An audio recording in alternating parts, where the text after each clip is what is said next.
I am the grandmother on the biological father's side.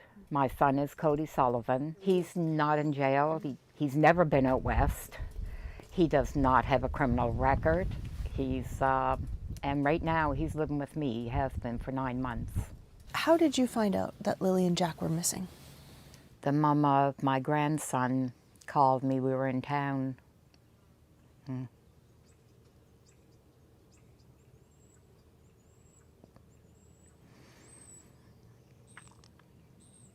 She asked if I heard the news. She sent me the article that was on Facebook showing the kids missing.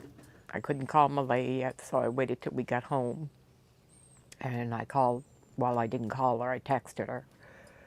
And she told me that, yes, that the kids were missing, that they've been missing since this morning. I was in a state of panic, shock. But in the back of my mind, I kept saying, well, they'll find them. I mean, I'm assuming that they'd find them. So I told her, well, we'll head out first thing in the morning and help with the search. It was around 3, between 3 and 3:30 in the morning. A couple of cop cars pull into the driveway. The lights wake me up that I'm a fairly light sleeper, so I see the cars pull in, so I knew what it was. So they come inside. They only stood in the kitchen. They wanted me to wake Cody up, and they wanted to know when was the last time he had seen the kids, and that they were just making sure that the kids weren't here. And then they left. So we showed up Saturday morning, me and my sister, and we met up with my daughter, and we started, well, I asked Malaya, I said, Malaya, I said, you know your kids. Nobody knows their kids like their mom. Where do your kids normally go to play out in the yard? What direction do they usually like to explore? And she said, well, they always play up in the little woods right on the side. I said, well, okay. I said, we'll start from that point and we'll work our way out. We had spoken to a search and rescue, and we weren't allowed on the other side because that's where they were searching at the time. So we just started combing through the woods up through there. We were gone for a couple of hours. I'm yelling for Lilly and Jack. We always call Jack Jackie Boy. And yeah, that went on for a few hours, but those woods, I started to feel that I can't see them being in the woods. There's trees everywhere. You literally have to climb over trees, climb under bushes. It is really, really thick. We come back out and I went in to see Malay again. I assumed she was in shock. She was very, very non-emotional, very just flat, monotone. But Malay is very soft-spoken anyway, that she's not usually excitable. I thought that that's made her a really great mom. She was an excellent mom.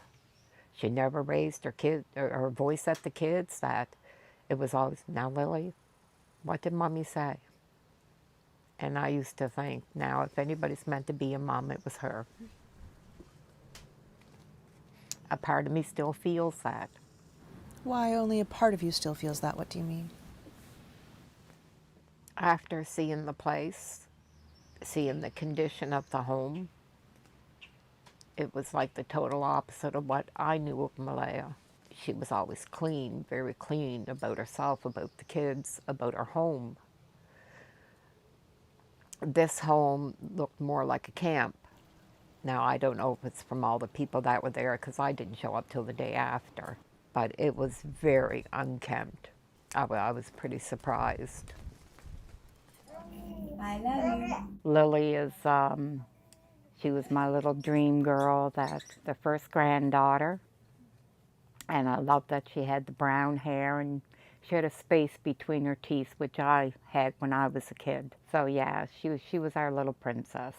Jack was such a sober, serious little baby that he didn't like to smile. You could tickle him and he would look at you ever so serious, like he was really studying you.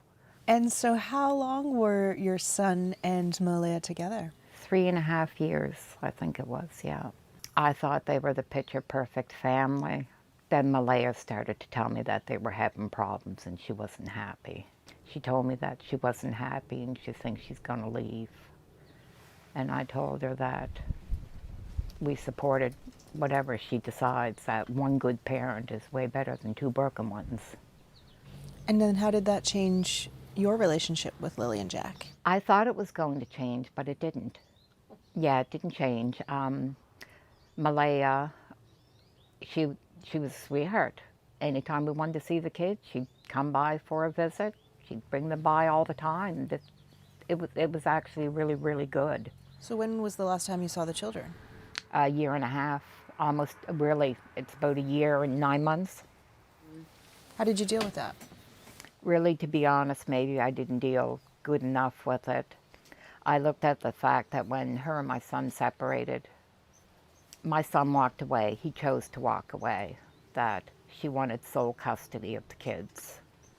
So she petitioned the courts for sole custody, and when she did that, he said he was done. Were you ever formally questioned? Yes. So then it's about a month after Lilly and Jack are last seen that they come and formally question you. So it's about 3 weeks. They questioned Cody for an hour and a half in the vehicle, and then they questioned me for 2 hours in the vehicle. How did that feel to you? I didn't mind. I mean, to me, I expected I'm the grandmother, so it wasn't a surprise to me. I'm assuming the sooner they do all that, I wish they would have done it sooner, that the sooner they can move on. So I didn't have a problem. My son was a little upset about it. He said they made him feel like he did something wrong, and he said he hadn't seen the kids in 3 years. So he was a little upset about it, that he said that they really come at him hard. They wanted to know what her favorite color was, and he said, they were babies when I seen them last. He said, she was just learning what she wanted to figure out to eat. I don't know what her color is. So yeah, he was pretty upset. Have they ever talked to him again since then? A couple of days ago, they had contact, and they told him that they weren't looking his way anymore, that everything was fine. And have they ever given you any information? No, it's always the same thing. Which is what? They've got everybody on it. They are looking at all avenues. They can't divulge any information that could compromise their investigation. It's the exact same words. Why are you so sure they're not in the woods? I have children. I have grandchildren. And I see what kids are like through the woods. There's no reason for any child to wander deep into the woods. There's just not. I think somebody hurt these kids. I think somebody hurt them. You don't sound very hopeful. No. Our last day searching on Monday and seeing the woods and seeing the searchers and everybody everywhere. There's no way those kids are in the woods. There is nothing more pure and innocent than a 6 and a 4-year-old. And they deserve so much better than what they got.